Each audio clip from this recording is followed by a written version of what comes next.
Welcome to Primary Markets TV Asia Pacific, your update on newly issued securities. I'm Dan Barnes.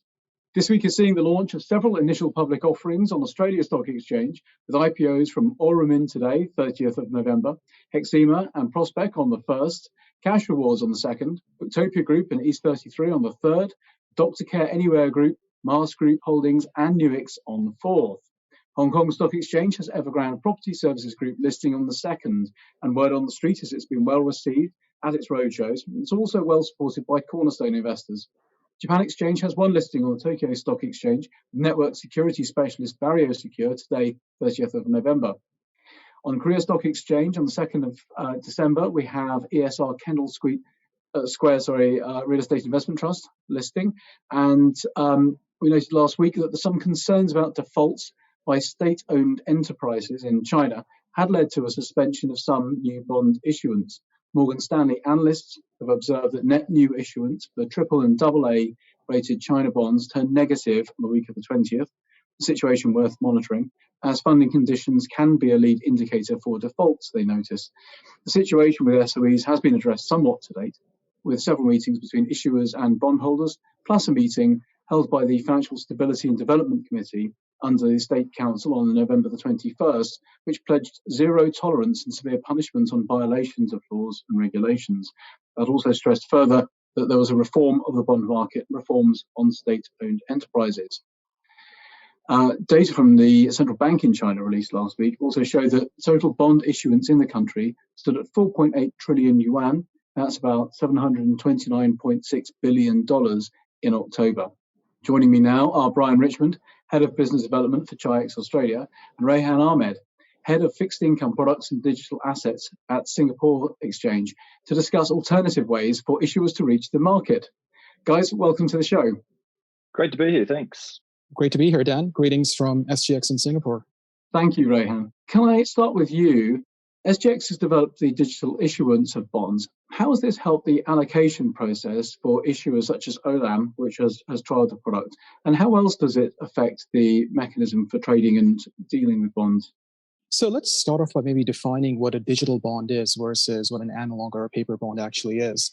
A paper bond is what all of us are used to issuing out of, and it's an object that doesn't live. It's not a programmable asset. It has to be acted upon. So some actions such as, for example, coupon payments, redemption payments, corporate actions in the future actually have to be humanly intervened with. But a digital bond has the advantage of all the characteristics of a paper bond, but really what it adds on top is a programmable layer that allows you to automate a lot of these life cycle events. So, get back to your question, when you look at allocation processes, certainly it's a part of the issuance process. Given that we are a listing platform and a depository, I would say that's probably out of scope for what we are looking to do. That is usually done by the syndicate banks that the issuer appoints. But what we are looking to change is how that data comes into a post-trade infrastructure like a central securities depository. When there are any sort of corporate actions, payments of coupons, etc., is that really where we're seeing the advantage for digital assets like this? We actually try to map out how many minutes it takes us to basically process a single coupon payment. And the number for the entire ecosystem is 220 minutes. Whereas with the digital platforms as such, with the digital security as such, that actually has the ability to narrow it down into seconds of processing. If you think about a bond that pays out quarterly coupons over a 10-year life, obviously the savings are large for the entire ecosystem. And really, this isn't so much about disintermediating the roles that sit within the market structure today. I would say it's about making those roles more efficient so these roles can focus on higher value add activities. What are your future plans for the model of digitally issuing bonds? So we started off as a project group with SGX, Temasek, which is a state-backed investment company, and HSBC to really focus on post-trade automation. So what happens post-issuance, post-deal launch? And over the course of this, we have met more than 70 issuers, investors, and other sell-side banks as well. Interestingly, what we find is that there's a lot of upstream efficiency to be had. So as we focus on what happens once a deal gets priced, we're finding a lot of data gaps that happen between all of the participants at issuance, whereas the paying agent, the legal counsel, the syndicate banks, that happens much more upstream. So if you think about building an end-to-end fixed income digital infrastructure, I would say the next part we'd be focusing on is upstream platforms. And this really is a lot of partnership approach because there's many issuance platforms out there. There's one stat I read last night about there being 18 primary platforms existing in the market. So I think our approach is really to have an open architecture digital securities depository and have platform partnerships that are able to focus on different parts of the issuance. Also, we're looking at some of the other participants, such as legal counsel.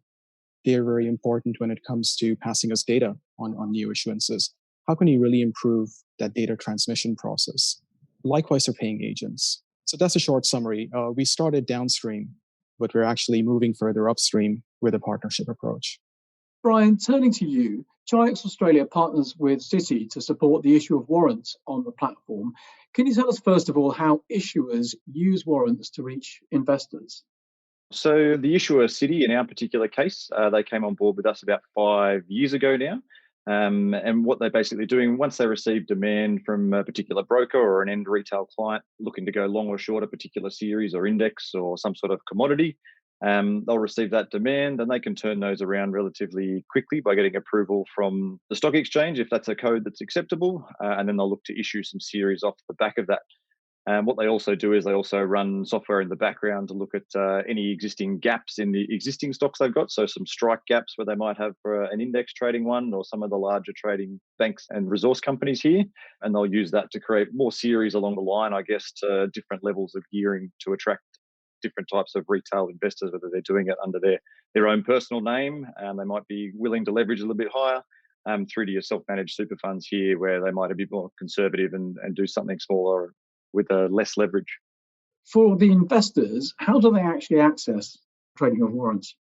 They trade a warrant just like they'd trade any other Australian cash equity with their broker, their existing broking account.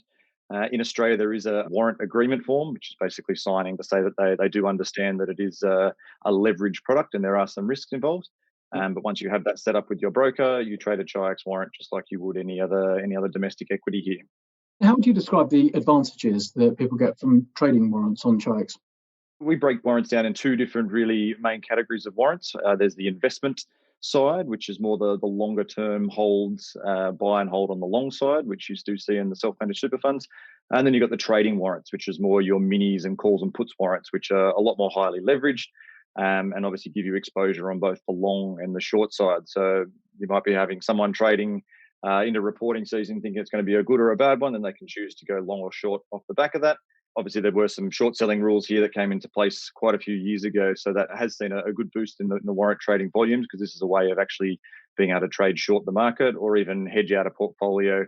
If without having to sell the underlying, you can use a short mini or a short index mini to alleviate some of that downward pressure. Yeah. The self-managed super funds, there's some dividend plays that they can do here. Given the franking credits available here in Australia, there are some tax advantages for certain investors and especially the self-managed super funds here. So they can be used both tactically and strategically just to help in sort of nuance a position, I suppose, in the market. Exactly right. If you've got a particular directional view on stock XYZ, then you can choose that one if we've got a series over it. And like I said, on the downside protection, if you think the market's toppy and you don't want to sell the underlying and create a capital gain or loss, then you can use a short mini or a short index mini to get some gain on the downside as well. Fantastic. Bryan, Rehan, thanks very much. Appreciate it. Thank you. Thank you.